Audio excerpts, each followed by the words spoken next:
السلام علیکم ورحمۃ اللہ وبرکاتہ۔ ناظرین، پروگرام گہری نظر میں آپ کا میزبان عبداللہ عالمزیب آپ کی خدمت میں حاضر ہے۔ ناظرین، مملکت خداداد پاکستان میں جب بھی امن و امان کی فضا قائم ہوتی ہے، امید کی کرن روشن ہوتی ہے، قوم کے دلوں میں اور دماغ میں یہ تأثر پیدا ہوتا ہے کہ اب مملکت میں فضا پرامن ہے، پرسکون ہے۔ تو اتنے میں دشمنان اسلام، دشمنان پاکستان اور پاکستانی قوم کے جو جانی اور مالی دشمن ہیں، انہیں مملکت کا یہ امن و امان ایک آنکھ نہیں باتا اور وہ پھر سے خون کی ہولی کھیل کر مملکت کے امن کو تباہ و برباد کرتے ہیں۔ حالیہ 2-4 دن پہلے کی صورتحال ہمارے سامنے ہے کہ مملکت میں یکے بعد دیگرے خودکش دھماکے ہوئے۔ یقیناً اس میں دشمنان پاکستان اور پاکستانی قوم کے وہ جانی اور مالی دشمن ملوث ہیں جو پاکستان میں فرقہ واریت کے نام سے مسلکی اور لسانی تعصب کو بھڑکا کر اس قوم میں تفریق ڈالنے کی کوشش کرتے ہیں، اور یقیناً اس میں وہ ہاتھ بھی ملوث ہیں جو مملکت کے اداروں میں بیٹھ کے ان لوگوں کو سپورٹ کرتے ہیں۔ کون لوگ ہیں، ان کے مقاصد کیا ہیں جو بار بار قوم کو خون میں نہلاتے ہیں، جو قوم کے زخموں کو بار بار تازہ کرتے ہیں۔ ایک زخم صحیح نہیں ہوتا کہ دوسرا لگ جاتا ہے۔ آج اسی حوالے سے ہم بات کریں گے۔ ہمارے ساتھ بات کرنے کے لیے اسٹوڈیو میں تشریف فرما ہیں میرے معزز مہمان جناب زاہد سعید صاحب، جو کہ اسکالر بھی ہیں اور تجزیہ نگار بھی ہیں۔ زاہد صاحب، میں آپ کو خوش آمدید کہتا ہوں۔ ناظرین، آپ بھی پروگرام میں اس حوالے سے اپنی رائے دے سکتے ہیں۔ مملکت میں جو دہشت گردی ہے، اس پہ جو آپ کے تحفظات ہیں، اور اس دہشت گردی کا تدارک اور اس ناسور سے ہم کیسے جان چھڑا سکتے ہیں، اپنی تجاویز پیش کر سکتے ہیں۔ ہمارا لائیو کال کا جو ٹیلی فون نمبر ہے وہ اسکرین پہ شو ہوگا، تو آپ نمبر نوٹ کر لیجئے گا، اور اگر آپ کے ذہن میں کوئی سوال ہے ہمارے مہمان سے آپ کرنا چاہیں تو اہلاً و سہلاً و مرحبا۔ بات آگے بڑھانے سے پہلے ہم یہاں پہ ایک رپورٹ مشاہدہ کرتے ہیں جو اسپیشلی ہم نے اس پروگرام کے لیے تیار کی ہے، اس کے بعد ہم بات آگے بڑھاتے ہیں۔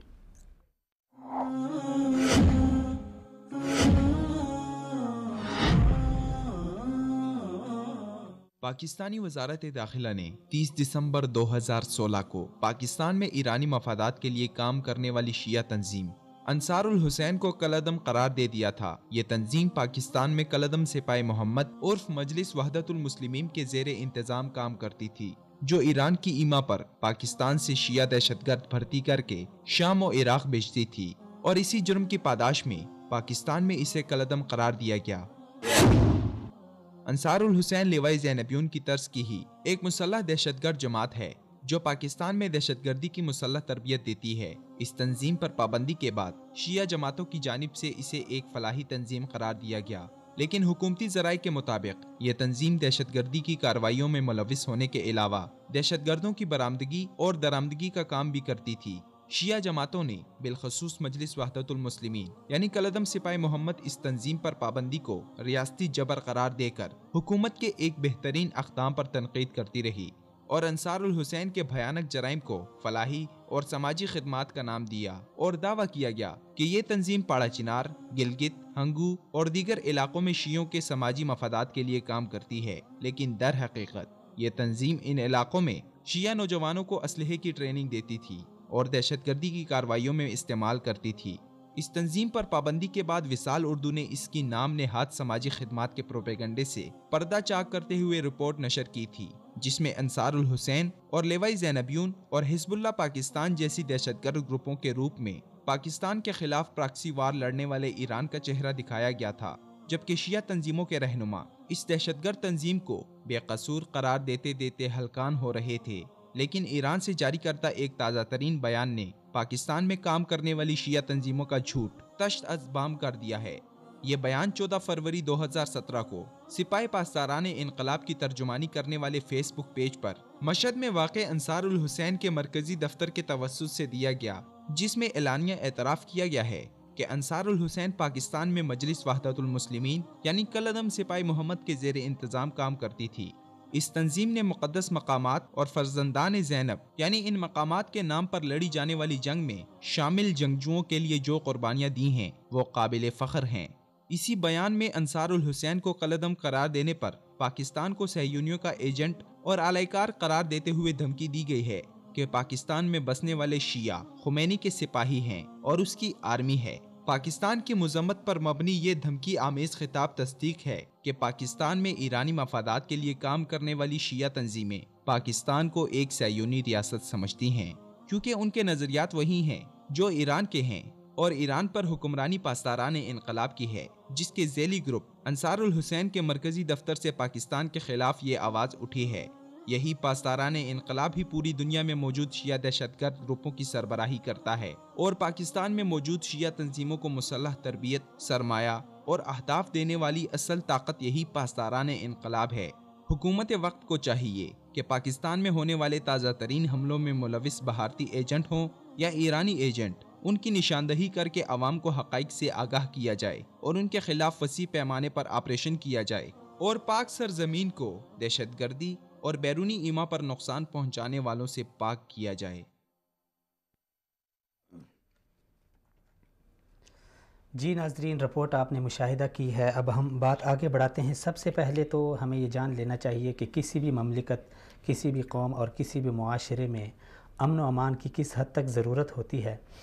سب سے پہلے ہم زاہد صاحب سے یہی جانیں گے، اس کے بعد جو مملکت کا امن غارت کیا گیا، یہ کون سے عناصر ہیں اور ان کے اغراض و مقاصد کیا ہیں، اس حوالے سے بات ہوگی۔ تو زاہد صاحب، آپ کیا کہتے ہیں کہ کسی بھی معاشرے، کسی بھی مملکت کے میں اس کے اقتصادی ضروریات پورے کرنے میں یا معاشرتی ضروریات پورے کرنے میں امن و امان کی کس حد تک ضرورت ہے؟ بسم اللہ الرحمن الرحیم۔ عبداللہ عالم زیب بھائی، سب سے پہلے آپ کا اور وصال ٹیم کا بہت شکر گزار ہوں کہ اس اہم موضوع پر بولنے کے لیے مجھے موقع دیا گیا۔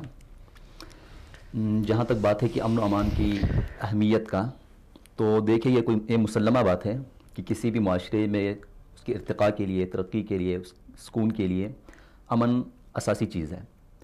سب سے پہلے میں ذرا استدلال کروں قرآن کریم سے، تو اللہ تعالیٰ نے قریش کو جو دو چیزوں کی آپ اہمیت جتلائی اور احسان جتلایا، یہ کہا گیا کہ الذی اطعمہم من جوع وآمنہم من خوف، کہ تمہیں خوف سے امن دیا اور بھوکے ہوتے ہوئے تمہیں کھلایا۔ اور یہاں پر بھی دیکھ لیں، اور کھلانے کو، اقتصاد کو امن کے ساتھ جوڑا گیا۔ اور دوسری بات، حضرت ابراہیم علیہ السلام نے جب کعبۃ اللہ کے لیے، سرزمین حجاز کے لیے جب دعا کی، تو اس وقت بھی کہا اس کو امن والی جگہ بنا دیں، ورزق اہلہ، اس کے بعد اس کے رہنے والوں کو رزق دے دیں۔ تو یہاں پر بھی امن کو مقدم کیا۔ تو اسی سے قرآن سے بھی یہ واضح ہے۔ باقی رہی بات، اگر ہم حدیث پاک میں دیکھ لیں تو اللہ کے رسول نے مسلمانوں کو جو ہے جسد واحد کی طرح قرار دیا، ایک جسم جس طرح ہیں، بالکل ایک جسم کی طرح۔ اسی بات کو اگر ہم مملکت پاکستان حالیہ جو سیاسی تناظر میں دیکھ لیں یا جغرافیائی تناظر میں دیکھ لیں، تو آج کل جو ہے ہر ملک کا اپنے ایک خاص استحکام ہے، ہر ایک ملک اپنے حساب سے ایک خود مختار ہے۔ تو ایک ملک کو ہم جب سمجھیں گے تو اس کے رہنے والی آبادیاں جو ہیں، یا قومیتیں ہیں، نسلیں ہیں، یا زبان والے ہیں، وہ یا صوبے ہیں، جس طرح کے ٹکڑے ہیں، وہ سارے مل کر ایک طرح سے ایک جسم کے مانند ہے۔ پاکستان میں مختلف صوبے ہیں، 4 جو اہم صوبے ہیں، اس کے علاوہ گلگت بلتستان ہے، کشمیر ہے۔ ہم سمجھ سکتے ہیں یہ سارے مختلف اعضاء ہیں، ہر ایک کی اپنی اہمیت ہے۔ مثال کے طور پر انسان کا ٹھیک ہے دماغ اور دل اہم ہے، لیکن پھر بھی اگر کوئی ہاتھ کٹا ہو، پاؤں کٹا ہو، تو پھر بھی انسان ناقص رہ جاتا ہے۔ تو اس اعتبار سے اہم یا غیر اہم سے ہٹ کے سب کو ملا کر پاکستان ایک جسد کے مانند ہے، اور ہر ایک کی اپنی اہمیت ہے۔ تو مثال کے طور پر آپ اس کو ایک شخصی مثال مجسم کر لیں، تو جس طرح ایک بندہ کسی سفر پہ چلتا ہے، راستے میں وہ چلتا جاتا ہے، وہ اپنی منزل کی طرف جا رہا ہے، جب تک وہ بالکل پرسکون ہو، اعضاء اس کی سلامت ہوں اور جسمانی طور پر وہ سلامت ہو، تب تک وہ مکمل اپنی توجہ اور اپنا ارتکاز جو ہے سفر کی طرف اور راستے کی طرف لگا کے جا سکتا ہے، منزل کی طرف۔ بالکل۔ یا مثال کے طور پر چھوٹی سی بات، یہاں تک کہ کانٹا سے چبھ جائے پاؤں میں، پھر بھی اس کو ٹھہرنا پڑتا ہے، اس کو نکالنا پڑتا ہے، توجہ منزل سے ہٹا کر اپنے اس جسم کی طرف لانا پڑتا ہے۔ اسی طرح ہلکا سا زخم بھی لگ جائے تو اس کے لیے بھی اس کی درد کے مارے وہ اپنے سفر کو جاری نہیں رکھ سکتا، بیچ میں خلل آ جاتا ہے، رک جاتا ہے۔ یا کہیں پر پیٹ میں یا سر میں درد ہو جائے تب بھی اس کو وہ اپنے سفر میں سے رک کر اس کا سفر متاثر ہو جاتا ہے, رکنا پڑتا ہے, اس کے لیے کچھ دوا کا انتظام کرنا پڑتا ہے اور سستانا پڑتا ہے. تو اس کی جو رفتار ہے, یعنی آپ یہ سمجھتے ہیں کہ امن و امان اگر کسی معاشرے کی جو ترقی کی جو رفتار ہے بالکل اس میں یہ رکاوٹ ہے. ہاں جی, خلل امن جو ہے, امن بالکل ضروری ہے. جس طرح وہی مثال کہ ہم کہیں پر بھی جائیں تو جب تک بالکل ہر طرح سے اندر سے باہر سے انسان مکمل طور پر پرسکون ہو, پرامن ہو اور عافیت میں ہو, تب وہ مسلسل اپنے سفر کو جاری رکھ سکتا ہے اور پوری توجہ اپنے ہدف کے حصول کے لیے لگا سکتا ہے. لیکن مختلف حملہ آور ہو جائیں, آپ یہاں تک کہ ہر کیسے آ جائیں, ایک چھوٹی سی انگلی پر بھی اگر معمولی سی تکلیف آ جائے تو اس وقت بھی آپ پوری توجہ کے ساتھ اپنے سفر کو جاری نہیں رکھ سکتا, اس کے لیے رکنا پڑتا ہے. تو جہاں تک یہ پاکستان کے حوالے سے ہم بات کریں تو یہی دیکھ لیں کہ مختلف ہم اگر اس کو سب کو ایک مختلف اعضاء کی مانند قرار دے دیں تو پچھلے جو دنوں میں مختلف حملے ہوئے مختلف جگہوں پر, یوں سمجھ لیں کہ مختلف اعضاء پر ہمارے حملہ آور ہو رہے ہیں. پچھلے تقریباً عشرے سے 1.5 عشرے سے یہ مسلسل جاری ہے, سلسلہ جاری ہے. کہیں پر کوئی دھماکہ ہونا, کہیں پر کوئی فائرنگ ہونا, کسی ادارے پہ حملہ ہونا, یہاں تک کہ عوامی ہجوم پہ حملہ اور اسکولوں پہ بھی حملے. تو اس سب سے پوری توجہ قوم جو ایک طرف مسلسل اپنے قومیت پر منظم ہو رہی ہے یہ ساری قوم, اور اپنے ہدف کی طرف توجہ ہو, ان سب کی توجہ ہٹ کر ایک دوسرے کی طرف. پھر مسئلہ یہ ہوتا ہے کہ ایک دوسرے کو الزام دینے پہ آ جاتے ہیں. جب یہ ہو جائے تو کوئی کسی کو مورد الزام ٹھہرا رہے ہیں, کوئی دوسرے کو اور کوئی کسی تیسرے کو, اور اس میں یہ اسی کی وجہ سے نسلی تفریقات بھی اور مذہبی, سیاسی, ہر طرح کے اختلافات یہاں پر ابھر آتے ہیں. تو اس سے واضح ہو جاتا ہے کہ امن کسی بھی قوم کی ترقی کے لیے بنیادی چیز ہے. جب تک ہم پرامن نہیں ہوں گے, کسی بھی باقی جو تعلیم ہے, صحت ہے, یہ ساری چیزیں ثانوی چیزیں. کیا وجہ ہے زاہد صاحب کہ ایک کچھ عرصے کے لیے امن و امان کی ایک فضا قائم ہوتی ہے, بالکل ایک کرن روشن ہوتی ہے, لیکن اس کے بعد پھر اچانک صورتحال اس طرح ہو جاتی ہے کہ پوری مملکت جو ہے نا وہ سوگوار ہو جاتی ہے. بالکل. آپ کیا سمجھتے ہیں کہ یہ کیا کون سے عناصر ہیں جن کو یہ مملکت کا امن گوارا نہیں ہے؟ تو اس میں پاکستان کے لیے جو بہت سارے دشمن ہیں, اس میں سے خارجی دشمن بھی, داخلی دشمن بھی. خارجی اور داخلی, جی, پاکستان سے باہر کے بھی دشمن ہیں, بیرونی دشمن بھی ہیں, اور مملکت کے اندر بھی دشمن ہیں. وہ مختلف نظریات کے لوگ ہو سکتے ہیں, لیکن یہ ہے کہ جو مملکت کے اندر رہنے والے, اس میں ویسے آپ کیا کہتے ہیں کہ جو بیرونی زیادہ وہ مؤثر ہیں یا اندرونی؟ جی, اسی کی طرف میں آ رہا تھا کہ ظاہری بات ہے بیرونی جو دشمن ہیں وہ مختلف مکمل ایک ریاستیں ہیں مختلف جو خود مختار ہیں, اور بیرونی سطح پر آپ کے اندر سے خود مختار رہ کر اپنے طور پر حملہ آور ہو سکتے ہیں. تو وہ بہت زیادہ مؤثر ہیں, اور انہی بنیادی سبب وہی ہیں. لیکن اندر والے جو ہیں, ایک تو آپ کی نظر ہوتی ہے ان پر, ایک آپ اس مملکت کے شہری ہیں, بڑے محتاط ہو کے بالکل محتاط ہو سکتے ہیں, اور ان کے پاس اتنی وسعت اور اتنی زیادہ وہ صلاحیت بھی نہیں کہ وہ کھل کے ایک مملکت کے مقابلے میں آ سکیں. تو باہر والوں کے لیے بہت زیادہ آسانی ہوتی ہے ان کی وجہ سے. جو اندر والے دشمن ہیں وہ باہر والوں کے لیے بہت زیادہ آسانی کا سبب ہے اپنے ہدف کو پانے کے لیے, استعمال کرنے کے لیے. تو مختلف قسم کے بڑھاوے دے کر ان کو, اور جس میں وہ انٹرسٹ رکھتے ہیں اسی چیز کا بڑھاوا دے کر ان کو استعمال کرتے ہیں. اور جو بیرونی دشمن ہے, اور یہ جو پاکستان کا جو سب سے بڑا المیہ کہ اس کے جو ارد گرد جو جتنے لوگ ہیں, اب یہ نہیں کسی محلے میں اگر آپ رہتے ہیں, آپ کا گھر ہے, محلے کے سارے لوگوں سے بنا کے رکھنا ہوتا ہے. وہ جس طرح کہا جاتا ہے نا کہ دور کے رشتہ دار سے زیادہ پڑوس کے جو اجنبی ہیں, اور قرآن میں بھی جس طرح ہے کہ والجار الجنبی, پڑوس میں رہنے والے اجنبی, وہ زیادہ اہم ہیں, کیونکہ دن رات آپ کا اس سے اٹھنا بیٹھنا ہوتا ہے. آپ کا جو گھر کی دیوار ساتھ لگی ہوتی ہے, تو کوئی بھی ادھر شور ہو جائے, کوئی غم ہو جائے تو پھر بھی آپ متاثر ہوتے ہیں, ان کی خوشی سے آپ متاثر ہو جاتے ہیں. تو پڑوس کی بڑی اہمیت ہے. محلے کا امن سکون, جب تک پڑوسی اچھے ہوں تو اس وقت آپ امن سے رہ سکتے ہیں. تو پاکستان کا مسئلہ یہ ہے کہ پاکستان کو جتنے بھی پڑوسی ملے ارد گرد, مشرق میں ہوں یا مغرب میں ہوں, مشرق میں تو ہمارا وہ ازلی دشمن ہے انڈیا, جس کو کسی طرح بھی پاکستان کا امن قبول نہیں ہے. اور مغرب میں دیکھ لیں, اب یہی دیکھ لیں تو انڈیا جو اصل دشمن ہے ہمارا, تو ان کی جو سیاست چلتی ہے وہ چانکیہ, جو تقریباً قبل مسیح کا فلسفی تھا. چانکیہ فلسفہ بہت مشہور ہے سیاست کے حوالے سے, اس کے قول پر ہی واقعتاً آپ دیکھ لیں اسی پر عمل ہے. اس کا یہ قول تھا کہ آپ اپنے دشمن کو, اگر آپ ترقی کرنا چاہیں تو اپنے جو پڑوسی کو دشمن بنا کے رکھ لیں, کیونکہ اس سے مقابلے کی فضا چلے, اور دشمن کے پڑوسی کو دوست بنا کے رکھیں, کیونکہ دوسری طرف اس پر ایک دباؤ بڑھائے رکھا جا سکے. تو یہی دیکھ لیں کہ پاکستان کا جو خود پاکستان سے دشمنی ہے, اور پاکستان کے بالکل اس طرف جو ہے افغانستان ہے, اس کو شروع سے اب تک تقریباً کچھ درمیان میں کچھ وقفے سے ہٹ کر مکمل شروع سے آخر تک وہ انڈیا کے تسلط میں ہے تقریباً ایک طرح سے. تو یہ سہولت کار ہیں.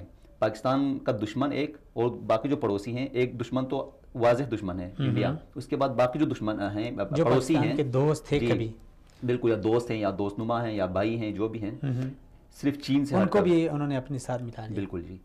شمال میں چین ہے, اس کے علاوہ چین کے ساتھ ہماری جو دوستی چل رہی ہے اپنے ایک ملکی مفادات کے تحت, اس کے علاوہ جو ہے مغرب میں افغانستان ہے یا جنوب میں ایران ہیں, وہ سب سہولت کار ہیں, اسی کے ذریعے سے حملہ آور ہوتے ہیں.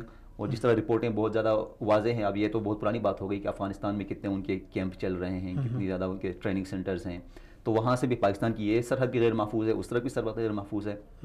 تو سب سے بڑا عالمیہ ہے کہ پاکستان اپنے جو دشمنوں میں یا دوست نما دشمنوں میں. اچھا, یہ جو اندرونی دشمن ہوتے ہیں اور بیرونی دشمن ہوتے ہیں, یہ الگ الگ نوعیت کے ہوتے ہیں یا ان کا آپس میں لنک ہوگا تب؟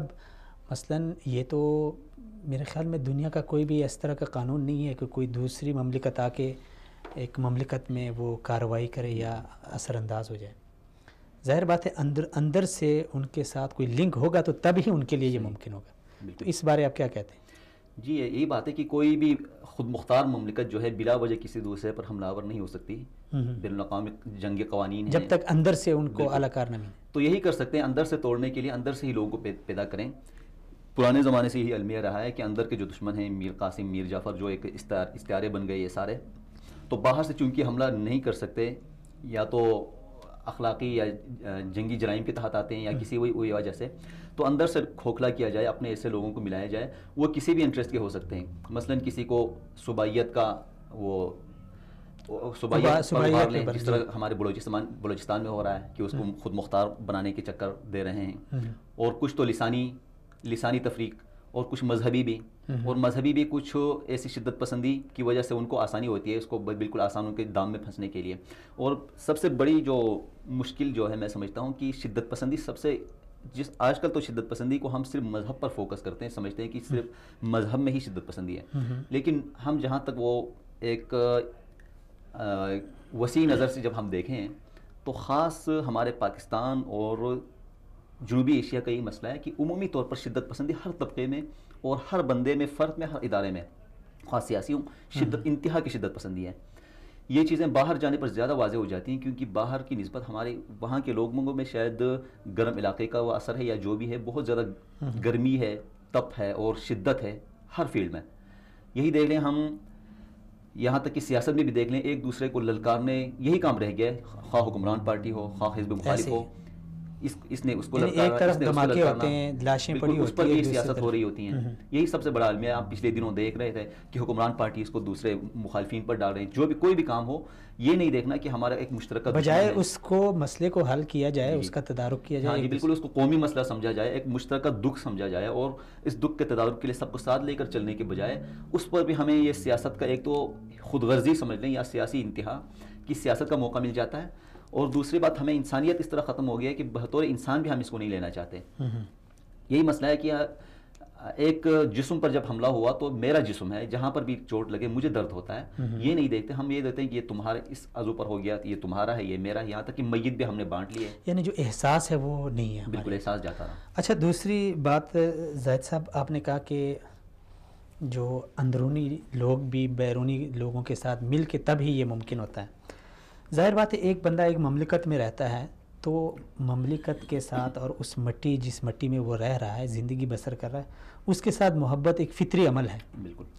تو جو لوگ اس طرح کرتے ہیں کہ مملکت اور مملکت کے باسیوں کے دشمن بنتے ہیں, بیرونی اعلی کار بنتے ہیں, تو اس دشمنی پر ان کو کون سی چیز ابھارتی ہے؟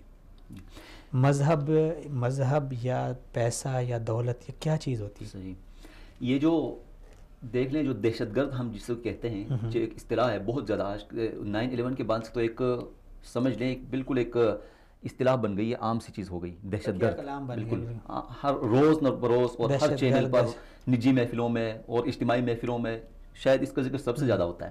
تو یہ دہشت گرد جو ہے کوئی الگ مخلوق نہیں ہے, خلائی مخلوق نہیں ہے, اسی زمین پر بسنے والے ہیں, اور ہمارے جینز کے حوالے سے اور بایولوجیکل ہر طرح سے ہمارے جیسے انسان ہیں. وہی آنکھ, منہ, وہی جسامت اور وہی سوچ، وہی ذہنیت، اور جس طرح وہ پیدا ہوا ان کا پیدا ہونے کا انداز بھی ہمارے طرح ہی پیدا ہو گئے، ان کے ماں باپ ہیں، سب کچھ وہی ہے، لیکن فرق کیا ہے؟ تو اس سے یہ پتہ چلتا ہے کہ فرق انسانی جو پیدائش کا یا خلقت کا نہیں ہے، بلکہ مینٹلی اور سوچ کا اور سائیکولوجی کا فرق ہے کہ کسی بندے کو شدت پسند بنا دیتا ہے. ورنہ وہی دیکھ لیں، اس کے بھی ماں باپ ہوتے ہیں، اس کے بچے ہوتے ہیں، اس کے پڑوسی ہوتے ہیں، اس کے دوست احباب ہوتے ہیں، اور انسانیت سے اسے بھی اتنی محبت ہونی چاہیے جس طرح دوسروں کو ہے. تو کس وجہ سے وہ اس بات پر آمادہ ہو جاتا ہے کہ اپنے جیسے انسانوں کی جان لے لیں اور اپنی جان دے دیں. انسانی جان کی کتنی اہمیت ہے، ہمیں کتنا پیار ہے اپنی جان سے، لیکن اپنی جان کو دینے پر اور اپنے جیسے انسانوں کی جان جو انہیں عزیز ہونا چاہیے اس کی جان لینے پر آمادہ ہو جاتے ہیں. تو یہ سارا کچھ سوچ کی وجہ سے. اور اب جب سوچ پر بات آتی ہے تو اس کی مختلف وجوہات، اور بنیادی وجہ وہی شدت پسندی خواہ کسی بھی شکل میں ہو. وہ ضروری نہیں ہے جس طرح ہمارے لوگ کر رہے ہیں آج کل کی مذہب پر ہی شدت پسندی کو اس طرح میڈیا نے اور ہمارے جو لبرل طبقہ ہے یا مذہب بیزار جو لوگ ہیں انہوں نے اس طرح استعمال کیا کہ شدت پسندی مذہب کا جو ایک دوسرا نام بنا دیا. اب کوئی بھی آپ کسی بھی محفل میں عام سی مجلس میں آپ بات کریں گے، شدت پسندی کا لفظ استعمال کریں گے تو فوراً لوگوں کی نظر میں وہ داڑھی والے لوگ آ جائیں گے، پگڑی والے لوگ آ جائیں گے، اور نماز پڑھتے ہوئے مسجد مدرسے آ جائیں گے. تو یہ دیکھیں اسی سے پتہ چلتا ہے کہ ذہن سازی اور میڈیا کا کردار اور لوگوں کی جو ابلاغ کا کتنا اثر ہو جاتا ہے. وہ گوئبر یا کوئی نام تھا معروف ہے، ہٹلر کا جو وزیر تھا پروپیگنڈا کرنے والا، تو اس کا یہ قول مشہور ہے کہ آپ ایک جھوٹ کو اتنی بار دہرائیں، اپنے آپ سے بھی اتنی بار دہرائیں کہ آپ کو خود ہی سچ لگنے لگ جائے. تو یہی بات ہے، ایک غلط چیز کو آپ بار بار دہراتے رہیں گے، یا ایک ایک قطرہ اگر پتھر پر ٹپکتا رہے تو پھر وہ پتھر پر بھی وہ کوئی مطلب اس پہ بھی نشان پڑ جاتا ہے، وہ بھی ٹوٹ جاتا ہے. تو یہی بات ہے، آپ اتنی بار دہراتے ہیں کہ ذہن سازی خود بخود ہو جاتی ہے. تو یہ جو وجوہات بھی ہم خود فراہم کرتے ہیں، غربت بھی اس میں سے سبب ہے، لسانیات بھی اس اسباب میں سے ایک ہے، اور صوبائیت اسباب میں سے ایک ہے، اور یہ جو سیاسی جو اختلافات ہیں وہ بھی ہیں، مذہبی اختلافات بھی ہیں.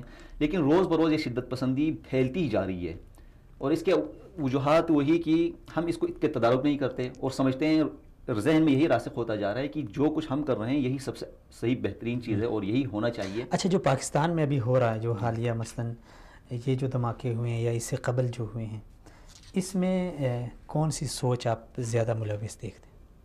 اس میں خاص کر اس تناظر میں اگر آپ دیکھ لیں، جو پہلے لاہور میں ہوا اور اسی دن چند گھنٹوں کے بعد کوئٹہ میں ہوا، پھر 2-3 دن کے بعد پشاور میں ہوا کل ہی. تو اس سب کو اگر میں دیکھنا چاہوں تو وہ جو پی ایس ایل آج کل چل رہا ہے وہ واقعتاً ایک اہم فیکٹر لگتا ہے. P S L Pakistan super league چل رہا ہے دبئی میں، اور یہ بھی ایک المیہ ہے پاکستان میں کتنے سالوں سے پاکستان میں وہ کھیل تفریح اور عوامی خوشیوں کا موقع نہیں مل رہا. دبئی یا کہیں اور ہم جانے کے لیے مجبور ہیں. پچھلے سال ہوا تھا، اور سب سے بڑا جو واضح چیز ہے کہ اس سے زیادہ چڑھنے والا اور اس کو گوارا نہ کرنے والا، بالکل واضح بات ہے، ہر ایک کو پتہ ہے کہ ہمارے جو سب سے بڑا دشمن اور قریبی دشمن ہے انڈیا. اور یہ بھی بالکل واضح چیز ہے اور سب کے سامنے ہے کہ آئی سی سی پر، انٹرنیشنل کرکٹ کونسل پر انڈیا کی کتنی اجارہ داری ہے، اس کا کتنا اثر رسوخ ہے. تو انڈیا کبھی بھی نہیں چاہتا کہ پاکستان میں اس طرح کا فروغ ہو. کرکٹ، اب یہ اگر میں یہ کہوں کہ کرکٹ کے میدان میں یا کسی بھی میدان میں، لیکن یہ ایک خاص تناظر میں کہہ رہا ہوں جو یہ اس حالیہ اس بم دھماکوں کے حوالے سے، تو یہ بھی اہم چیز ہے کہ کرکٹ کوئی بذات خود کوئی منزل نہیں ہے، کوئی مقصود نہیں ہے، کوئی ایسی چیز نہیں ہے. اگر کوئی یہ سوچ سکتا ہے نا کہ کرکٹ کوئی ایسی چیز ہے کہ جس کو روکنے کے لیے کہ دھماکے کروائیں، کسی بھی ملک میں وہ بدامنی پھیلائے، ایسی بات نہیں ہے. لیکن یہ ایک سنگ میل بن سکتی تھی یہ کرکٹ لیگ جو ہے، یا کرکٹ جو ہے پاکستان کے امن کو دکھانے میں، بہترین امیج کو دکھانے میں، لوگوں کو یہ باور کرانے میں کہ دیکھ لو ہمارے ہاں کچھ بھی باہر سے کسی بھی شعبے کے لوگ آ سکتے ہیں، جماعتیں آ سکتی ہیں اور افراد آ سکتے ہیں. یہ دکھانے کے لیے اہم موقع تھا اور ہم کر سکتے تھے اس وجہ سے. تو کرکٹ لیگ کی بات ہو رہی ہے تو پچھلے سال کامیاب ہوا، اور اس پر جو کچھ ہم دیکھتے ہیں عوامی اثرات، کبھی مجبوری کی وجہ سے جو بڑے لوگ بیان نہیں دے سکتے، یہ الگ بات، مبارکباد بھی دے دیتے ہیں، لیکن اصل جو عوامی سطح پر ہم دیکھتے ہیں، سوشل میڈیا پر، عام میڈیا پر باتیں دیکھ لیں، کتنا زیادہ ان کو اس سے تکلیف تھی انڈیا کو کامیاب ہونے پر. حالانکہ سارا جو شیڈول کے تحت ادھر ہی ہوا تھا یو اے ای میں. اس دفعہ یہ اعلان کیا تھا کہ ہم پاکستان میں اس کو کرائیں گے، فائنل اس کا فائنل لاہور میں کرائیں گے، اور باہر کے جو کھلاڑی تھے، ٹیمیں تھیں، ٹیموں میں جو شامل کھلاڑی تھے وہ بھی راضی ہو گئے تھے پاکستان میں آ کر ہم کریں گے، کھیلیں گے. تو اگر یہ ہو جاتا تو ایک طرح سے بہت بڑی، ایک طرح سے سنگ میل عبور ہو جاتا کہ اہم نقطہ ہو جاتا کہ پاکستان میں دیکھیں کہ کوئی بھی کام ہم کر سکتے ہیں تفریحی پروگرام اور باہر کے لوگوں کے لیے ہمارے لیے پرامن ہے، تو سب سے پہلے ٹارگٹ اسی کو کیا گیا لاہور میں. اور لاہور میں بھی آپ دیکھ لیں چن کے کس کو مارا، آئی جی کو ٹریفک کے اور پولیس کے جو ہم سیکیورٹی کے حوالے سے جو لوگ تھے ان پر حملہ کیا، تاکہ یہ تاثر دیا جا سکے کہ یہ دیکھیں کہ نہ صرف یہ پاکستان اور پاکستان میں اس میں خاص کر لاہور جہاں پر آپ چاہتے ہیں کہ جا کر کھیلیں وہ اب پرامن نہیں ہے، بلکہ وہاں پر سیکیورٹی دینے والے لوگ خود محفوظ نہیں ہیں، سیکیورٹی ادارے محفوظ نہیں ہیں، سیکیورٹی کے سربراہ محفوظ نہیں ہیں. اب آپ خود سوچیں جب فوج کا جو یا پولیس کا جو بڑا محفوظ نہیں ہے تو سوچنے پر مجبور ہو جائے گا باہر کا جو کھلاڑی ہے کہ جب خود سیکیورٹی والے اس کے اپنے لوگ محفوظ نہیں ہیں تو ہم کس طرح محفوظ رہ سکتے ہیں. تو وہاں یہ ایک بہت بڑا ان کو پیغام گیا، منفی تاثر گیا. یہ ایک طرح سے کامیابی ہے.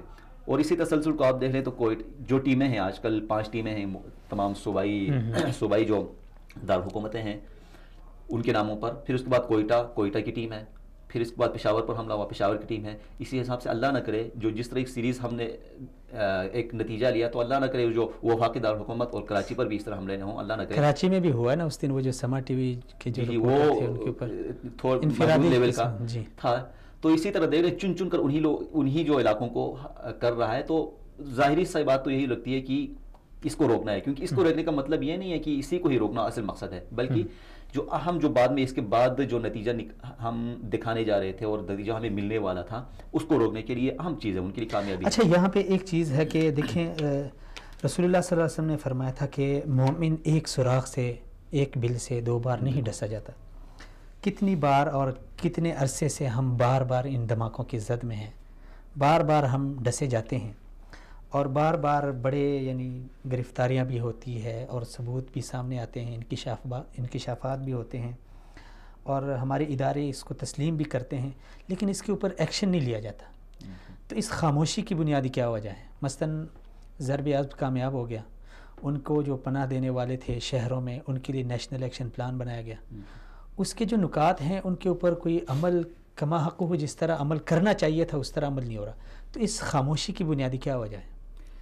یہی سب سے بڑی بنیادی جو پاکستان کی خامی ہے یہی ہے کہ کوئی بھی کام جو ہے جس کو ٹالنا ہو، اب لطیفہ بن گیا کہ کسی کام کو اگر ٹالنا ہو تو اس کے لیے ایک کمیٹی بنا لیتے ہیں. کوئی دھماکہ ہوا، کوئی بڑا واقعہ ہوا، کمیٹی بنا لی. اس کا مطلب ہوا کہ کمیٹی بنا لی، اس کا مطلب اس بات پر جو مٹی ڈال دینا ہے. سب سے بڑی اہم چیز ہے یہی ہے کہ جو قومی ادارے ہیں، ذمہ داران ہیں، حکمران سب سے زیادہ اس کے وہ ہیں ذمہ دار ہیں، ان کو چاہیے کہ ہر کام کو انجام تک پہنچا دیں اور جو اسباب ہیں ان کو منطقی انجام تک پہنچا دیں، اسباب کو ڈھونڈیں، پھر جو مجرم ہیں ان کو سزا دلائیں. یہ قانون کی جو حکومت ہے، قانون کی اجارہ داری ہے، یہ سب سے بڑی چیز ہے. لیکن پاکستان میں یہی دیکھا گیا ہے کہ قانون کو ہر کوئی رونتا ہے، چھوٹے لیول سے لے کر بڑے لیول تک. جہاں پر آپ کا مفاد ہو آپ نے قانون کا استعمال کرنا. اس طرح اللہ معافی دے، ہم تو اسلام کو بھی اس طرح استعمال کرنے لگ گئے ہیں. اسلامی احکام اگر آپ کے مخالف کے خلاف جا رہے ہیں تو آپ بڑھ چڑھ کر آپ کو اسلام کا حوالہ دیں گے کہ اسلامی احکامات کو لاگو کرنے کے حوالے دیں گے. جب اپنے خلاف آ رہے ہوں تو آپ کے لیے 1000 بہانے ہیں ادھر ادھر بھاگنے کے. تو یہی پاکستان میں اونچی سطح سے لے کر نچلی سطح تک، جماعتوں سے لے کر افراد تک اور حکومتوں سے لے کر عام لوگوں تک یہی مسئلہ ہے کہ ہم قانون کو چاہتے ہیں کہ ہمارے مخالفین پر لاگو ہو، ہم پر نہ ہو. اور اسی طرح حکومتیں بھی ان کی پشت پناہی کرتی ہیں اپنے مفادات کو دیکھ کر، سیاسی مفادات کو دیکھ کر. ان کو یہ غرض نہیں ہے کہ پاکستان سے بطور ایک مملکت کے ان کو کوئی غرض نہیں ہے، لیکن اپنی کرسی بچانا، اپنی سیاسی مفادات کو حاصل کرنا اور اسی طرح جوڑ توڑ کرنا. باہر کا دباؤ بھی ہے ہر طرف سے، ایک پارٹی پکڑی جاتی ہے ایک ملک کا دباؤ، دوسری پکڑی جاتی ہے دوسرے ملک کا دباؤ. اور جو پچھلے دنوں ضرب عضب وغیرہ کامیاب رہا، اس میں اب یہ بھی دیکھ سکتے ہیں کہ جنرل راحیل شریف جب تک تھے بہت حد تک ان سب پر قابو بھی پایا گیا تھا اور لگ رہا تھا کہ پاکستان ایک اٹھان کی طرف جا رہا ہے اور ایک اڑان بھر رہا ہے، محسوس ہو رہا تھا ہر کمیونٹی میں.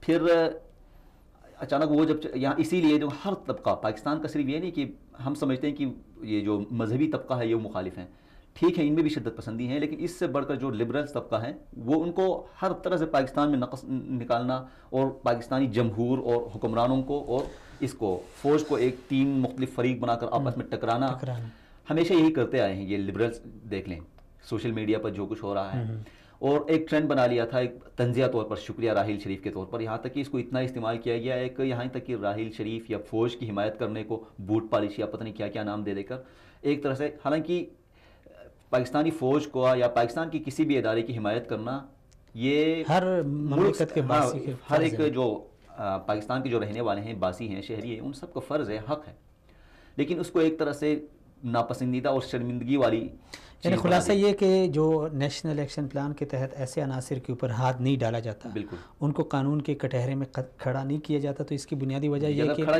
کیا بھی جائے تو کسی بہانے سے ان کو نکلنے کا راستہ لگا دیا جاتا ہے۔ بالکل، یعنی بیرونی دباؤ بھی ہے اور اپنا جو ووٹ ہے یا اپنا یہ سارے عناصر ہیں، بالکل بیرونی بھی کرسی بچانے کا جو چکر ہے وہ بھی۔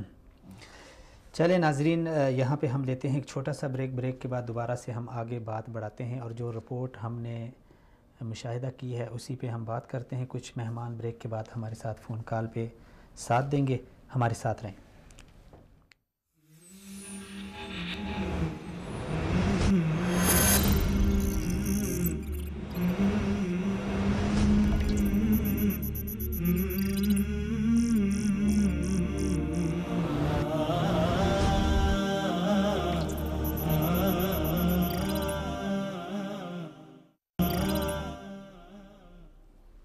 السلام علیکم ناظرین، ویلکم بیک۔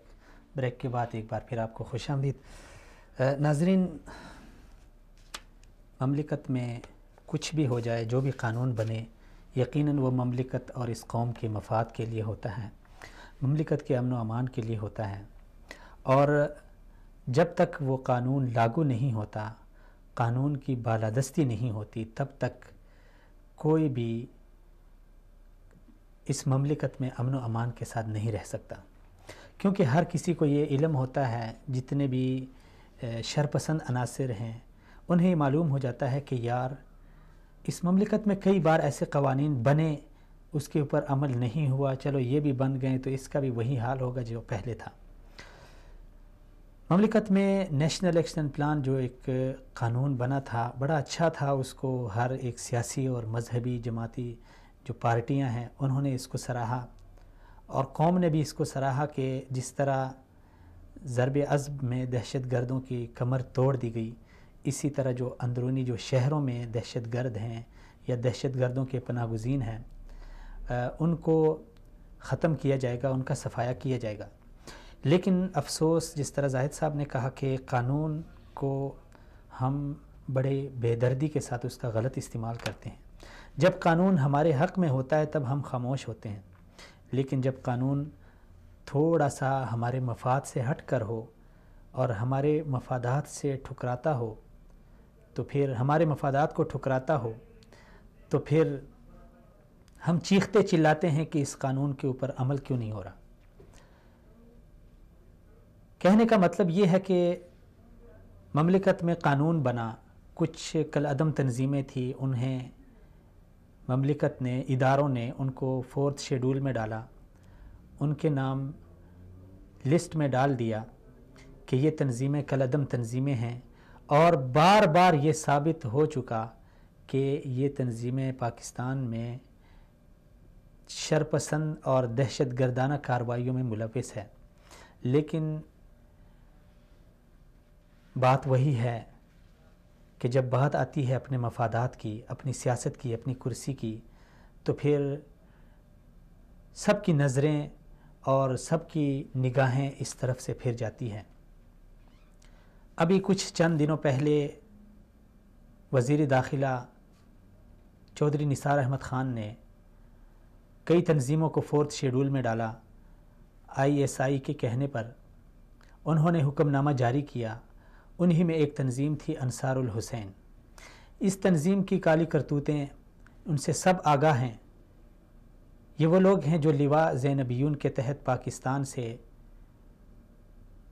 لشکر اور فوج کی صورت میں بیرونی ممالک جاتے ہیں، شام جاتے ہیں، وہاں پہ لڑتے ہیں، مسلمانوں کا، معصوموں کا خون بہاتے ہیں، اور پھر جو بچ جاتے ہیں وہ آ کر پاکستان میں ایسی کارروائیوں میں مصروف ہوتے ہیں، اور کئی بار ہمیں ان کے ثبوت ملے ہیں۔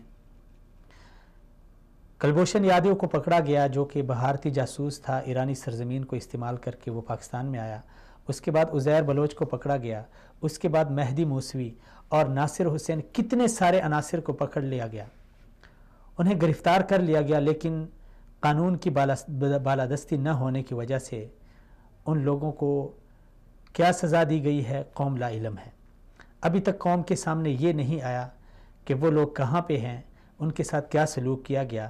جو مملکت کے دشمن ہیں، جو اس قوم کے دشمن ہیں، انہیں قوم کے سامنے عدالت کے کٹہرے میں کھڑا کیا جائے اور انہیں کیفر کردار تک پہنچایا جائے، تاکہ دوسرے جو شرپسند عناصر ہیں، چاہے وہ اپنے ہوں یا پرائے ہوں، چاہے وہ اندرونی ہوں یا بیرونی ہوں، انہیں ان سے سبق مل جائے۔ لیکن ہمارا المیہ یہی ہے کہ جب ہمارا پانی سر سے گزرتا ہے تب ہمیں افسوس ہوتا ہے۔ کب تک اس قوم کا خون بہتا رہے گا؟ کب تک ماؤں کے بیٹے شہید ہوتے رہیں گے؟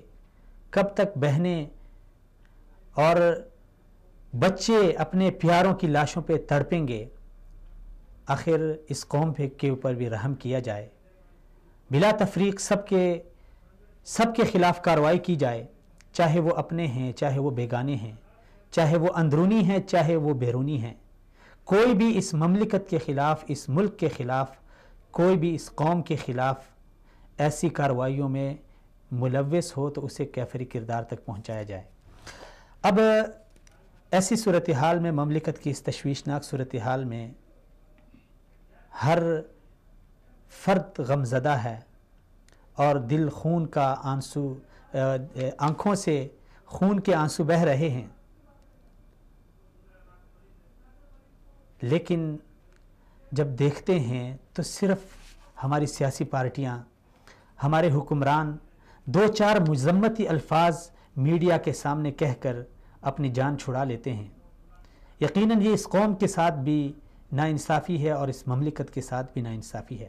قوم نے آپ کو ووٹ دیا ہے، قوم نے آپ کو اس منصب تک پہنچایا ہے، آپ کے اوپر فرض ہے کہ آپ اس قوم کی حفاظت کریں، اس قوم کا جو خون ہے اسے مزید بہنے سے روکیں۔ حضرت عمر رضی اللہ تعالیٰ عنہ نے فرمایا تھا کہ اگر میرے دور حکومت میں ایک کتا بھی بھوکا مر جائے تو مجھے اس کا حساب بھی دینا ہوگا۔ اور اس صورتحال میں ہمارا میڈیا، اس کا کیا مثبت کردار ہے، کیا منفی کردار ہے، اس حوالے سے بھی ہم بات کریں گے، کیونکہ ذہن سازی میں اور فکری تربیت میں ابلاغ میڈیا کا بہت بڑا کردار ہوتا ہے۔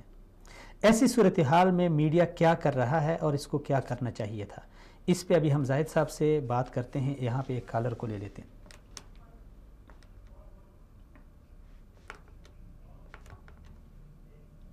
چلیں، کال کٹ گئی۔ جی زاہد صاحب، آپ کیا کہتے ہیں کہ میڈیا کا کردار آپ نے دیکھا ان چند دنوں میں جو ہوا، اس کے اوپر میڈیا کے کردار کے حوالے سے آپ کے کیا تحفظات ہیں؟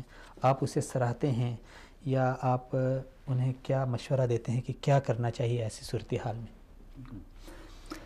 میڈیا جو ہے دور حاضر میں پہلے کسی بھی مملکت یا کسی بھی ریاست کے جو اہم عناصر ہوا کرتے تھے وہ مقننہ، منتظمہ، انتظامیہ اور جو حکمران، یہ سارے ہوتے تھے، جو قانون بنانے والے، قانون کو نافذ کرنے والے، اور ان سب کے اوپر جو حکمران ہیں ان سب پر۔ لیکن اب میڈیا کو بھی ایک کسی بھی ریاست کا ایک ستون قرار دیا جاتا ہے، اور یہ حقیقت میں ہے بھی، کیونکہ جتنا مؤثر یہ میڈیا ہے، یہاں تک کہ جو خود حکومتیں جو ہیں اور دوسرے ادارے جو ہیں خود میڈیا کے محتاج ہو گئے ہیں۔ تو میڈیا کو خود یہ سمجھنا چاہیے کہ ہم مجرد صرف خبر دینا اور ہمارے ایکسکلوزیو نیوز جو ہیں وہ بریک کرنا یا اپنی ریٹنگ بڑھانا یا سب سے پہلے ہم نے یہ خبر بریک کی، اس چکر میں پڑنا ہی ہمارا مقصد نہیں ہے، بلکہ ریاست کا ایک اہم جو ہے ستون ہے، اور ستون کو ریاست کا بوجھ اٹھانا ہے، اور لوگوں کے لیے اس کی بھی کچھ کیا کہتے ہیں ذمہ داریاں ہیں میڈیا کی بھی، یہ سمجھنا چاہیے۔ لیکن بدقسمتی سے ابھی تک ہمارا جو میڈیا ہے، آزاد میڈیا، وہ بالغ نہیں ہوا ابھی تک، وہ عدم بلوغیت میں ہے، ایک بچکانہ دور سے گزر رہا ہے۔ اسی کا جو ہے اظہار ہمیں ہر دفعہ ہوتا ہے جب بھی کوئی ایسی قومی سانحہ پیش آئے یا کچھ بھی ہو جائے یا کوئی بھی واقعہ پیش آئے، تو اس کے مقابلے میں ہم کمپیئر کریں اپنے جو اہم۔ اچھا زاہد صاحب، جان زیب صاحب کال پہ، ان کو لے لیتے ہیں۔ السلام علیکم ورحمۃ اللہ۔ السلام علیکم جان زیب صاحب۔ وعلیکم السلام جی۔ بہت شکریہ جان زیب صاحب، آپ نے شرکت کی۔ جان زیب صاحب، ابھی 2-4 دن پہلے مملکت میں جو یک بعد دیگرے خودکش دھماکے ہوئے، یقیناً یہ بہت بڑے افسوس کی بات ہے اور دکھ کی بات ہے کہ قوم کو ایک بار پھر اس خون میں نہلایا گیا. زاہد سعید صاحب سے اس حوالے سے بات ہو رہی تھی کہ ان کے جو شرپسند عناصر ہیں ان کے اغراض و مقاصد کیا ہیں, تو انہوں نے اپنا جو تجزیہ پیش کیا وہ یہ تھا کہ جو پی ایس ایل کا فائنل ہونا تھا لاہور میں, اسے ناکام بنانے کے لیے یہ ایک سازش رچائی گئی ہے. آپ زاہد صاحب سے متفق ہیں تو ٹھیک, اگر نہیں ہے تو آپ کے خیال میں یہ کیا عناصر کیا ان کے اغراض و مقاصد ہو سکتے ہیں؟ بہت شکریہ عبداللہ, آپ نے کال کی اور میرا موقف جاننے کی کوشش کی. یہ بیسکلی پی ایس ایل تو فائنل ایک بظاہر اس میں یہ بات ہوگی, لیکن ہمارے پاس ایک بہت بڑا پروجیکٹ سی پیک پروجیکٹ ہے, اس کو ناکام بنانے کی یہ کوشش کی گئی ہے. ابھی جب آپ یہ ہم لائیو کال کر رہے ہیں تو لال شہباز قلندر کے سیمن شریف جو دربار ہے وہاں پہ دھماکہ ہوا ہے ابھی, اور تقریباً 50 سے زیادہ جو ہے لوگ شہید ہو چکے ہیں, 100 سے زیادہ زخمی ہیں جس میں بچے, عورتیں, پورے سب بھی شامل ہیں. یہ انتہائی افسوسناک حملہ ہے, اور اس وقت اس میں سب سے بڑی ناکامی ہماری وزارت داخلہ اور وزارت خارجہ کی ہے کہ نہ تو ہم لوگ جو اپنے اصل دشمن کا نام لیتے ہیں اور نہ ہی پوائنٹ آؤٹ کرتے ہیں. جبکہ انڈیا میں کوئی بھی واردات ہو جائے, کوئی بھی واقعہ ایسا ہو جائے دہشت گردی کا, وہ فوراً پاکستان پر الزام لگا دیتا ہے. افغانستان ہمارا جو ہمسایہ ہے, ہیلو جی آواز آ رہی ہے جی جی, کہ افغانستان جو ہمارا ہمسایہ ہے اس میں بھی ابھی کوئی دہشت گردی کی کارروائی ہوتی ہے تو وہ الزام ہم پہ لگا دیتے ہیں. مگر اس طرح اب پاکستان میں جتنی بھی دہشت گردی کی کارروائیاں ہو رہی ہیں ان کے پیچھے یا تو انڈیا ہے یا افغانستان شامل ہے. اب تیسرا ہمارا سیکٹر جو سی پیک میں ہمارا دشمن بنا ہے وہ ایران ہے. تو ایران کے اپنے مفادات ہیں, وہ اپنے مفادات کے لیے ہماری مخالفت کر رہا ہے. انہوں نے اپنے علاقے بانٹ لیے ہیں. جو پاکستان کا علاقہ افغانستان کے بارڈر کے ساتھ لگتا تھا وہاں افغانستان سوار لڑ رہا ہے, جہاں پہ انڈیا ہے وہ انڈیا. اچھا جانزیب صاحب, آپ نے 3 نام لیے ہیں, انڈیا, افغانستان اور ایران, تو ہم کس کے اوپر الزام لگائیں؟ ابھی جو دھماکے ہو رہے ہیں اس میں یہ تینوں ہی شامل ہیں. یہ تینوں ہی شامل ہیں کیونکہ یہ دھماکے بھی دیکھیں, آج پاکستان کا چوتھا صوبہ تھا, 4 صوبوں میں دھماکے کر کے بظاہر بھی دھماکے کیے گئے ہیں, خودکشی دھماکے, لیکن یہ باور کرانے کی کوشش کی ہے کہ ہم پورے پاکستان میں موجود ہیں. آپ کسی جگہ, آپ کا کوئی بھی شہر, کوئی علاقہ, کوئی مسجد, امام برگاہ, کوئی آپ کا عیدگاہ ہم سے محفوظ ہیں. ہم جہاں چاہیں وہاں ایزیلی اٹیک کر سکتے ہیں. پہلے انہوں نے پشاور میں 2 دھماکے کل کیے, ادھر پنجاب ہاؤس کے سامنے جا کے, پنجاب اسمبلی کے سامنے جا کے دھماکہ کرتے ہیں.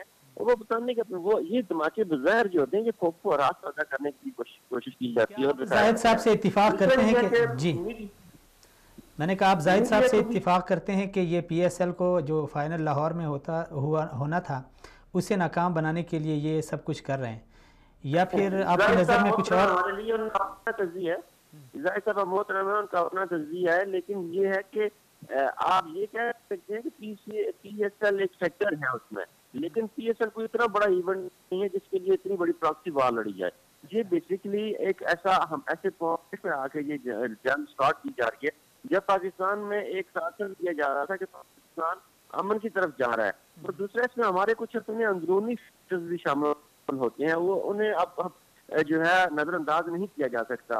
آپ دیکھیں اگر پاکستان کے صورت حالات کو غور جائزہ کریں اور مطالعہ کریں پاکستان کا, تو جب بھی اب پاکستانی عوام کی نوجوان نسل ہے ان میں ایک ذہن بن چکا ہے کہ جب حکومت مشکل میں ہوتی ہے تو ایسے واقعات ہونا شروع ہو جاتے ہیں. یہ ایک فیکٹر ہے, میں یہ بالکل نہیں کہتا کہ حکومت ان میں انوالو ہوتی ہے, لیکن یہ ایک اتنا طاقتور فیکٹر بن کے سامنے آ رہا ہے جس سے نوجوان نسل اظہار کر رہی ہے کھل کے. ایون ٹی وی چینل کے مختلف اینکرز وہ کہنا شروع ہو گئے ہیں یہ بات کہ جب حکومت مشکل میں آتی ہے تو ایسے واقعات ہوتے ہیں. تو اس پہ بھی حکومت کو سوچنا چاہیے کہ عوام دوست پالیسیاں بنائے تاکہ عوام میں ایک دوستی کا جذبہ جائے اور لوگوں کو یہ پتہ چلا کہ ہمارے حکمران ہمارے مخالف نہیں ہے. اگر یہ آفریقہ صدیقی کو پکڑ کر امریکہ کو حوالے کرتے رہیں گے, ایمل کانسی کو امریکہ کے حوالے کرتے رہیں گے اور ان کے مفادات کی جانب اپنے ملک میں آ کے لڑیں گے, اپنی جائیدادیں یہ باہر بنائیں گے, تو پھر عوام میں یہ ایسا تاثر قائم ہوگا. ٹھیک ہے جانزیب صاحب, بات زاہد صاحب کی بالکل ٹھیک ہے. جی میں نے کہا یہ تو ٹھیک ہے کہ حکومت کو عوام دوست پالیسی بنانی چاہیے, لیکن ایک بات یہاں پہ ایک اور میں بات آپ سے کرنا چاہتا ہوں کہ پاکستان میں کچھ ایسی تنظیمیں ہیں جن کو بیرونی سپورٹ ملتی ہے. اب وہ پاکستان میں ہیں, پاکستانی ادارے جو مرضی ان کے لیے قانون بنائیں, قانون نافذ کرنے ادارے والے جیسے مرضی ان کے اوپر نافذ کریں, اپنے مملکت کے شہری ہیں, لیکن ان کے لیے جو بیرونی آواز اٹھتی ہے اس کو آپ کس نظر سے دیکھتے ہیں؟ یہ بھی میں آپ کو بتا دوں کہ اس طرح کے باغور آپ مطالعہ کریں, اسٹڈی ڈیپ میں جا کریں, تو آپ کو پتا چلے گا کہ جتنی پاکستان میں تنظیمیں ہیں, چاہے وہ کتنی مرتبہ سے کرتے ہوں, ان میں جتنی بھی بیرونی فنڈنگ ہوتی ہے یہ ڈائریکٹلی ان لوگوں کو نہیں ہوتی جو پاکستان میں بیٹھ کے کام کر رہے ہیں. جیسے اگر آپ حکومت کے کوئی بھی دیکھیں, نظام سے متاثر ہوتا ہے, ایجنسیاں جب کام کرتی ہیں ان پر پردہ جو لوگ ہاتھ پھیلاتے ہیں وہ سامنے نہیں آتے, اور جو ان کا مورا ہوتا ہے اسے پتہ نہیں ہوتا کہ وہ مورا بن رہا ہے. اسی طرح پاکستان میں جتنے بھی یہ لوگ ہیں جو پراکسی وار لڑ رہے ہیں پاکستان میں رہ رہے پاکستان کے خلاف, اب دیکھیں اب بے شمار آپ کو لوگ فیس بک پر سوشل میڈیا پر ملیں گے جو پاکستان کی مخالفت میں بات کرتے ہیں, ایران کے حق میں دلائل دیں گے آپ کو, افغانستان کے حق میں دلائل دینے والے ملیں گے, سعودیہ کے حق میں پاکستان کے آپ کو دلائل دینے والے ملیں گے. لیکن وہ لوگ جو دلائل دے رہے ہیں وہ ان کی ذہن سازی کی جاتی ہے اور ان کے پیچھے بیٹھے ہوئے ایک پورا گروپ ہوتے ہیں اور وہ کام کر رہے ہوتے ہیں. یہ جو بیچارے پاکستان میں لڑ رہے ہیں, مر رہے ہیں, شہید ہو رہے ہیں, یہ پاکستانی جو ہے اپنے پاکستانیوں کو اپنے خون میں نہلا رہے ہیں, یہ بظاہر اس فنڈنگ سے, ان پیسے سے انہیں کوئی فائدہ نہیں ہوتا.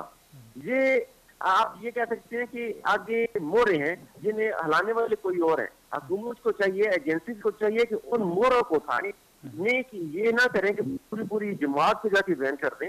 ان جماعت کے ان سرکردہ موروں کو اٹھا لے جا کے جنہوں نے یہ کام کیا ہے, تاکہ ملک میں امن کی فضا قائم ہو. اگر ملک میں امن کی فضا قائم کرنی ہے تو اب ایک زبردست قسم کا انٹیلیجنس بیس آپریشن ضرورت ہے پاکستان باہر میں.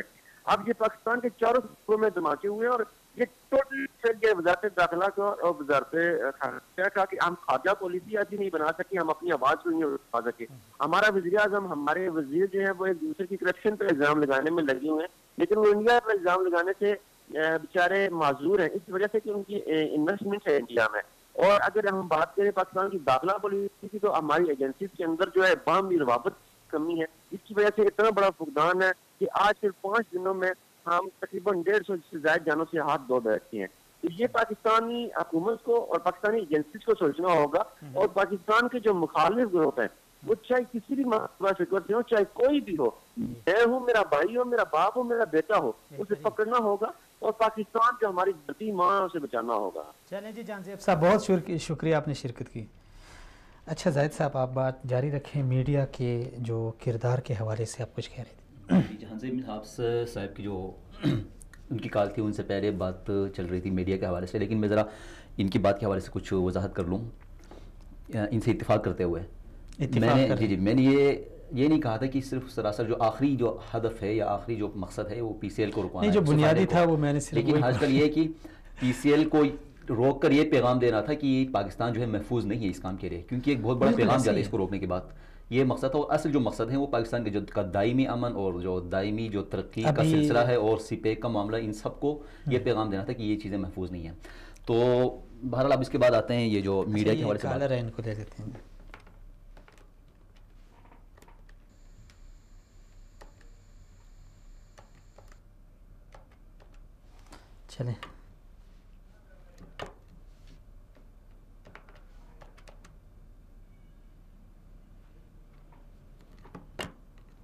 چلیں زاہد صاحب بات جاری رکھیں.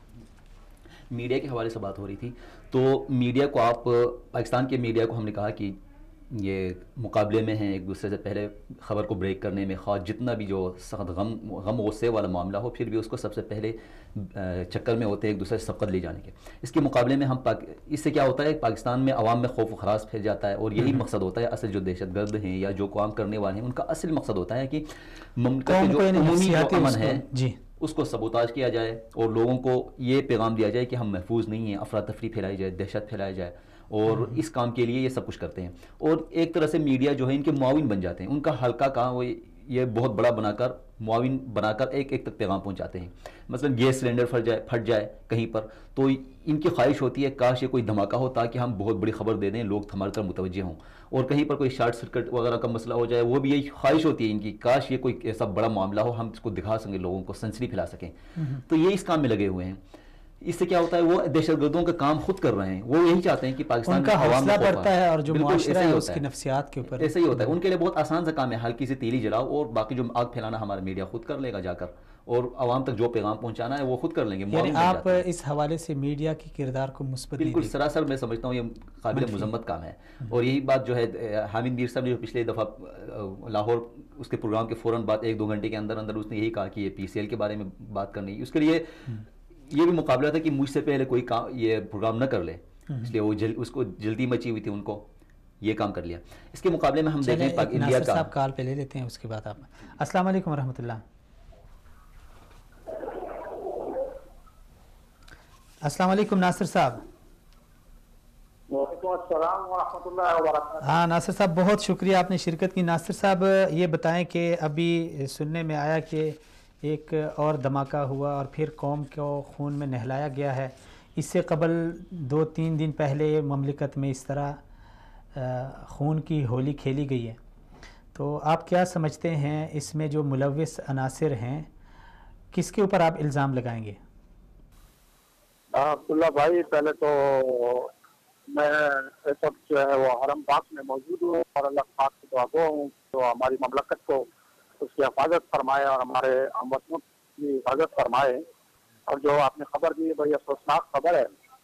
اس بات میں آپ کا مشکور ہوں کہ آپ نے مجھے بھی اس حساس ٹاپک پہ اپنے خیالات کے اظہار کا موقع دیا.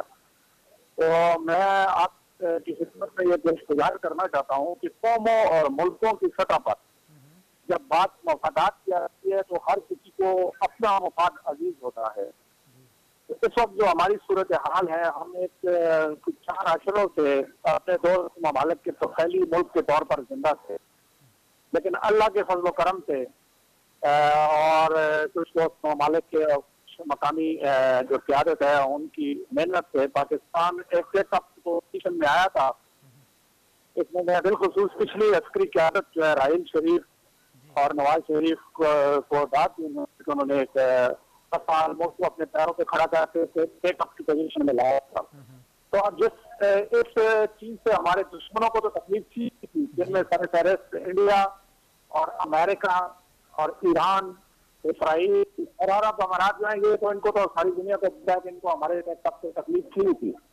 لیکن ہمارے کچھ دوست ممالک بھی جو ہیں وہ یہ نہیں چاہتے کہ ہم کے ساتھ تک پرواز کریں کہ ہم ان کے سائے سے نکل جائیں. تو ان دوستوں کے طفیل اور ان دشمنوں کے طفیل جو ہے وہ ہمارے اوپر ایک توقع وہ جنگ مسلط کرنے کی کوشش کی جا رہی ہے کہ جس کا شکار ہو کر ہم اپنی ہی آگ میں جل بجھنے والے تھے کہ اللہ نے ہمیں اس سے محفوظ رکھا.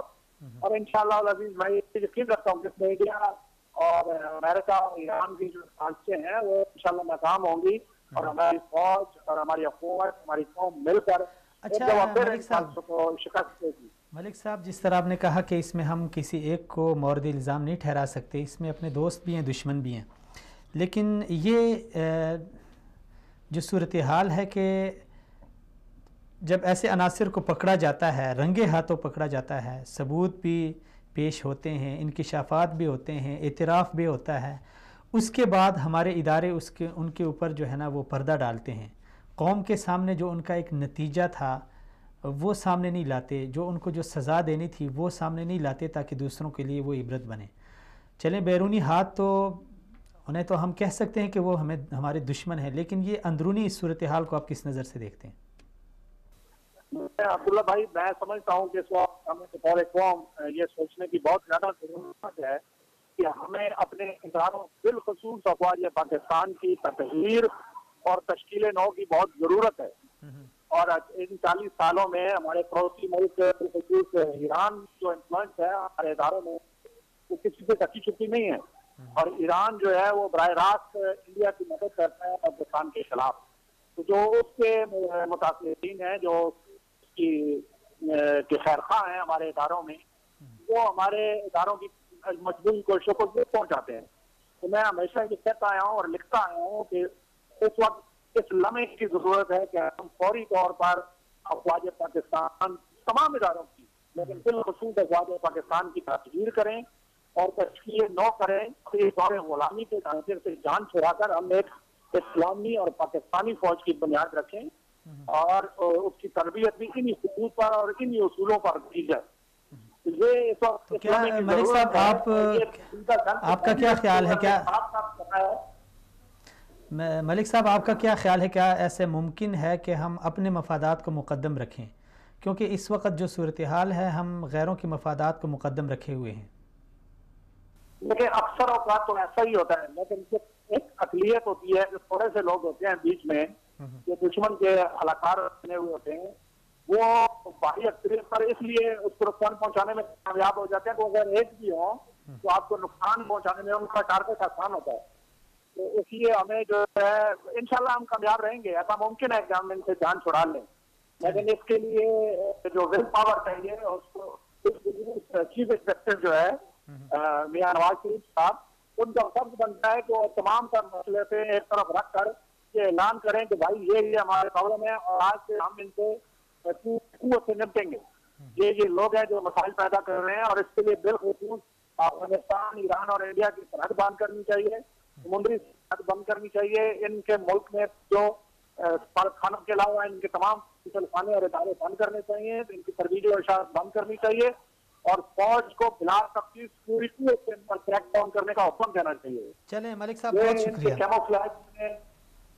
جی بہت شکریہ, آپ نے شرکت کی. ہمارے پاس تھوڑا ٹائم کی قلت ہے. جی زاہد صاحب آخر میں آپ کیا میسیج دیں گے خاص کر میڈیا والوں کو اور قوم کو کہ اس تشویشناک صورتحال کا تدارک ہم کیسے اس کو روک سکتے ہیں, اس کا مقابلہ کر سکتے ہیں؟ جی آخری بات یہ کہ سب سے اہم جو ذمہ داری ہوتی ہے وہ یقیناً جو باوقار ادارے ہوتے ہیں, با اختیار ادارے ہوتے ہیں, انہی کا کام ہے, جس میں وہ جو 3 اہم پہرے والے ستون ہیں, مقننہ, عدلیہ اور انتظامیہ, پھر اس کے ساتھ آج کل میڈیا, ان سب کا یہ ان میں ایسے مخلص لوگ آ جائیں اور حساس لوگ آ جائیں جن کو احساس ہو, قوم کا احساس ہو, اور وہ سب ایک قوم بنانے کے لیے, قوم کو پرامن بنانے کے لیے, قوم کے مفاد میں جو پالیسیاں ہیں ان سب پر عمل کرائیں. اور قوم کی بھی یہ ذمہ داری ہوتی ہے کہ ان کے ساتھ چلیں, ان کا ساتھ دے دیں, اور خاص کر اپنے آپ کو تربیت دے دیں. ہم میں تربیت کی بہت زیادہ کمی ہے, تعلیم سے کوئی بات نہیں بنتی. جس طرح اکبر الہ آبادی نے کہا تھا کہ کورس تو لفظ ہی سکھاتا ہے, آدمی آدمی بناتا ہے. تو خود جو استاد جو ہے شاگردوں کے لیے ایک آئیڈیل بن جائے, یہ نہیں کہ استاد نے باتیں تو اچھی کی لیکن خود لیٹ کلاس میں آئے, جلدی چھوڑ کے گئے, اور وہاں پر جو ہر کسی کو اپنی ذمہ داری کا احساس کر کے, اسی طرح ہر ماں باپ جو بچے کی تربیت کرے, جب تک تربیت شروع سطح سے نہ ہونا ایک طرح, تب تک ہم قوم نہیں بن سکتے. تو ہمیں سب سے زیادہ قوم بننے کی ضرورت ہے, اپنی تربیت کی ضرورت ہے, اور بھلے برے کی تمیز کی ضرورت ہے. بہت شکریہ زاہد صاحب, اللہ تعالیٰ آپ کو سلامت رکھے, آپ تشریف لائیں. ناظرین, آپ ناظرین کا بھی شکریہ اور اپنے دیگر مہمانان گرامی کا بھی بہت شکریہ. بس جس طرح زاہد صاحب نے کہا کہ جب تک ہم مجموعی لحاظ سے ایک قوم نہیں بنتے تب تک ہمارے اندر جو مسائل ہیں اور جو مشکلات ہیں وہ حل نہیں ہو سکتے. اور قوم ہم تب بنیں گے جب ہم انفرادی اور اجتماعی ذمہ داریوں کا احساس کر کے ہم آگے بڑھنے کی کوشش کریں. اجازت دیجیے, اگلے پروگرام میں پھر سے ملیں گے. اللہ حافظ.